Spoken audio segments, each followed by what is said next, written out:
ನಮಸ್ತೆ ವೀಕ್ಷಕರೇ, ಇವತ್ತು ನಾವು ನಿಮಗೆ ಪೇಡ ಹೇಗೆ ಮಾಡೋದು ಅಂತ ತಿಳಿಸ್ತಾ ಇದ್ದೀವಿ. ಹಾಲಿನ ಪೌಡರಿಂದ ನಾವು ಇವತ್ತು ಪೇಡ ಮಾಡ್ತಾ ಇದ್ದೀವಿ. 1 ಲೋಟ ನೋಡಿ, ಈ ಲೋಟದಲ್ಲಿ ನಾವು 1 ಲೋಟ ಹಾಲನ್ನು ತೆಗೆದುಕೊಂಡಿದ್ದೀವಿ. ಇದನ್ನು ನಾವು ಬಿಸಿ ಮಾಡಿಕೊಳ್ಬೇಕು. ಬಿಸಿ ಮಾಡಿದ ನಂತರ ನಾವು 1 ಲೋಟ ಸಕ್ಕರೆಯನ್ನು ಬಳಸ್ತಾ ಇದ್ದೀವಿ. ನೋಡಿ, ಇವಾಗ ನಾವು 1 ಲೋಟ ಸಕ್ಕರೆಯನ್ನು ಹಾಕ್ತಾ ಇದ್ದೀವಿ. ನಿಮಗೆ ಬೇಕಾದಷ್ಟು ಸಕ್ಕರೆಯನ್ನು ನೀವು ಹಾಕ್ಕೊಳ್ಬಹುದು. ಸಕ್ಕರೆ ಕರಗುವವರೆಗೂ ನಾವು ಕೈ ಆಡಿಸ್ತಾನೆ ಇರಬೇಕಾಗತ್ತೆ. ನಾವು ಗ್ಯಾಸ್ ಉರಿಯನ್ನು ನಾವು ಸಿಮ್ಮಲ್ಲಿ ಇಟ್ಕೊಂಡಿದ್ದೀವಿ.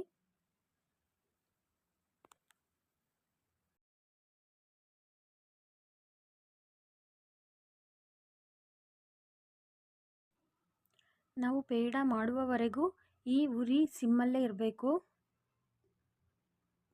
ಯಾವುದೇ ಕಾರಣಕ್ಕೂ ಜಾಸ್ತಿ ಮಾಡ್ಕೊಳ್ಳೋಕೆ ಹೋಗ್ಬಿಡಿ, ತಳ ಸಿಯುತ್ತೆ. ನೀವು ನೋಡ್ತಾ ಇರ್ಬೋದು, ಹಾಲು ಕುದಿ ಬರ್ತಾ ಇದೆ. ಈ ಟೈಮಲ್ಲಿ ನಾವು 1 ಸ್ಪೂನ್ ತುಪ್ಪವನ್ನು ಬಳಸ್ತಾ ಇದ್ದೀವಿ.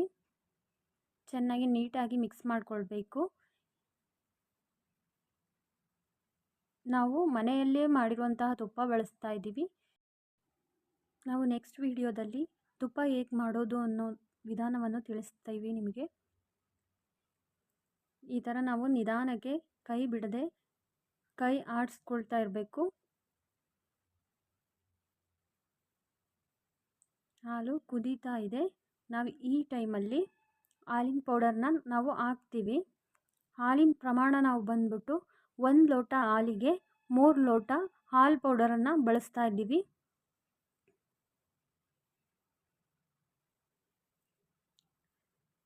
ಈಗ ನೋಡಿ, ನಾವು ಎಲ್ಲ ಪೌಡರ್ನು ಹಾಕ್ಬಿಟ್ಟು ನೀಟಾಗಿ ಮಿಕ್ಸ್ ಮಾಡಿಕೊಳ್ಬೇಕು.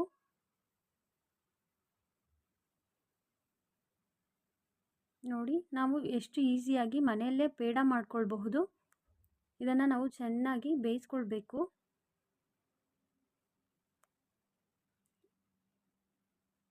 ನಾವು ಈಸಿಯಾಗಿ ಮನೆಯಲ್ಲೇ ಈ ಪೇಡ ಮಾಡ್ಕೊಳ್ಬಹುದು.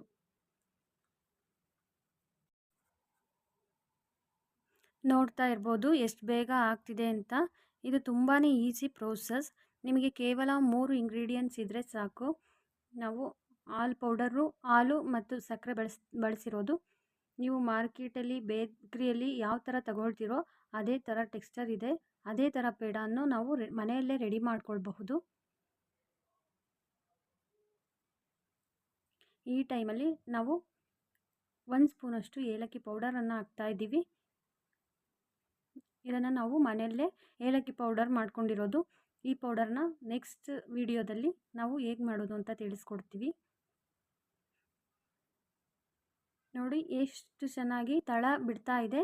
ಅದೇ ಥರ ತಳ ಬಿಡ್ತಾ ಇದೆ ಅಂದರೆ ಚೆನ್ನಾಗಿ ಬೇಯ್ತಾ ಇದೆ ಅಂತ.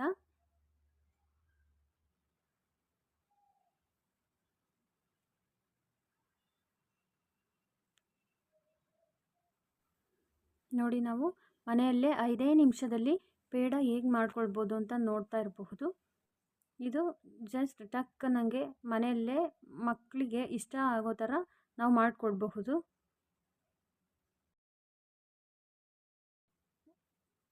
ಇವಾಗ ನಾವು ಗ್ಯಾಸ್ ಆಫ್ ಮಾಡಿಕೊಂಡು ಒಂದು ಬೌಲಿಗೆ ಹಾಕ್ಕೊಳ್ತಾ ಇದ್ದೀವಿ. ತಳ ಬಿಡ್ಕೊಂಡಿದೆ ಅಂದರೆ ಅದು ಬೆಂದಿದೆ ಅಂತ. ಈಗ ನಾವು ಅದನ್ನು ತಟ್ಟೆಗೆ ಹಾಕ್ಕೊಳ್ತಾ ಇದ್ದೀವಿ.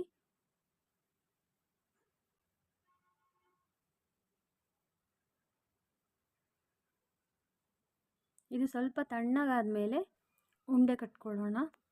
ನೋಡಿ, ನೀವು ನೋಡ್ತಾ ಇರ್ಬೋದು, ಅದರ ಟೆಕ್ಸ್ಚರು ಸೇಮ್ ನಂದಿನಿ ಪೇಡ ಥರನೇ ಕಾಣ್ತಾ ಇದೆ. ನೋಡಿ, ನಿಮಗೆ ಯಾವ ಶೇಪಲ್ಲಿ ಬೇಕೋ ಆ ಶೇಪಲ್ಲಿ ಇದನ್ನು ಮಾಡ್ಕೊಳ್ತಾ ಹೋಗಬಹುದು. ಸ್ವಲ್ಪ ಬೆಚ್ಚಗಿರೋ ಟೈಮಲ್ಲಿ ಈ ಥರ ತಗೊಂಡು ಉಂಡೆ ಥರನಾದರೂ ಮಾಡ್ಕೊಬೋದು, ಪೇಡ ಥರನಾದರೂ ಮಾಡ್ಕೊಬಹುದು. ಯಾವ ಶೇಪ್ ಅಂದರೂ ಕೊಡಬಹುದು. ನೋಡಿ, ಎಲ್ಲ ರೆಡಿಯಾಗಿದೆ ಪೇಡ.